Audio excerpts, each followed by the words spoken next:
बोला विष्णु भगवान की जय। आइए सुनते हैं कार्तिक मास महात्म की 29वें अध्याय की कथा। राजा पृथु ने कहा, हे नारद जी, आपसे कलहा ने जिस प्रकार मुक्ति पाई, यह सारी कथा हमको आपने सुनाई, मैंने भली प्रकार सुनी है। हे देव ऋषि, यह काम उन दो नदियों के प्रभाव से हुआ था। कृपा करके मुझे यह बताने की कृपा कीजिए। कृष्णा नदी साक्षात भगवान श्री कृष्णचंद्र जी की महाराज का शरीर है और बैणी नामक नदी भगवान शंकर जी का शरीर है। इन दोनों नदियों के संगम का महत्व श्री ब्रह्मा जी भी वर्णन करने में असमर्थ हैं। फिर चूँकि आपने पूछा है, अतः मैं आपको इनकी उत्पत्ति का वृतांत सुनाऊंगा। ध्यान से सुनो। चाक्षासु मनवंतर के आरंभ में श्री ब्रह्मा जी ने सहा पर्वत के शिखर पर यज्ञ करने का निश्चय किया।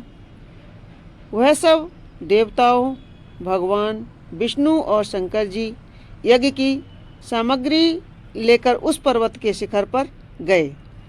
तब महेश्वरी भृगु आदि ऋषियों ने ब्रह्म मुहूर्त में उन्हें दीक्षा देने का विचार किया। इसके बाद उन्होंने श्री ब्रह्मा जी की पत्नी त्वरा को बुलवाया। वह बड़ी आहिस्ता से आ रही थी। इसी बीच में भृगु जी ने विष्णु जी से पूछा कि हे प्रभु, आपने त्वरा को शीघ्रता से बुलवाया था, वह क्यों नहीं आई? ब्रह्म मुहूर्त टल गया। इस पर भगवान विष्णु ने कहा, यदि त्वरा यथा समय यहाँ पर न आई तो आप गायत्री को ही स्त्री बनाकर दीक्षा विधान कर दीजिए। क्या गायत्री पुण्य कर्म में ब्रह्मा जी की स्त्री नहीं हो सकती? नारद जी बोले, भगवान शंकर ने भी विष्णु जी की बात का समर्थन किया। यह बात सुनकर भृगु जी ने भी गायत्री को श्री ब्रह्मा जी के दाएं ओर बिठाकर दीक्षा विधान आरंभ कर दिया।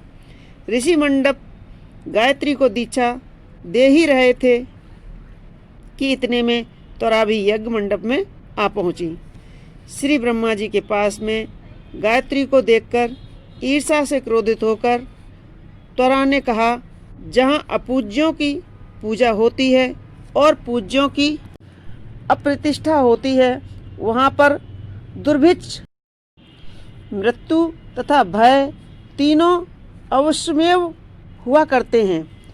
यह गायत्री जी ब्रह्मा जी की दाईं ओर तथा मेरे स्थान पर बैठी हैं। यह अदृश्य बहने वाली नदी होगी।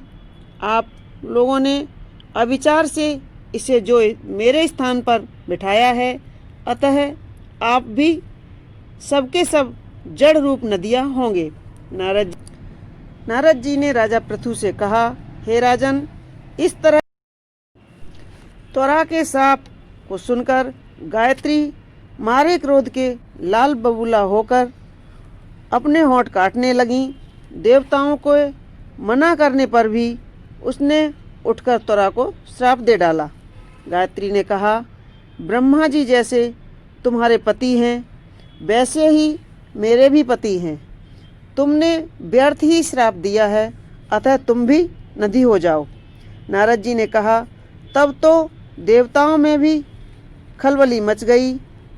वह त्वरा को दंडवत करके कहने लगे, हे देवी, तूने जो ब्रह्मा आदि सब देवताओं को श्राप दिया है, इससे यदि हम सब जड़ रूप नदियाँ हो जाएंगे तो फिर निश्चय ही यह तीनों लोक नष्ट हो जाएंगे, क्योंकि यह श्राप तुमने बिना विचारे दिया है। अतः तुम इसे वापस ले लो। त्वरा ने कहा, हे देवतागण, आपने यज्ञ के आरंभ में गणेश जी पूजन नहीं किया है, इसलिए यह विघ्न उपस्थित हुआ है।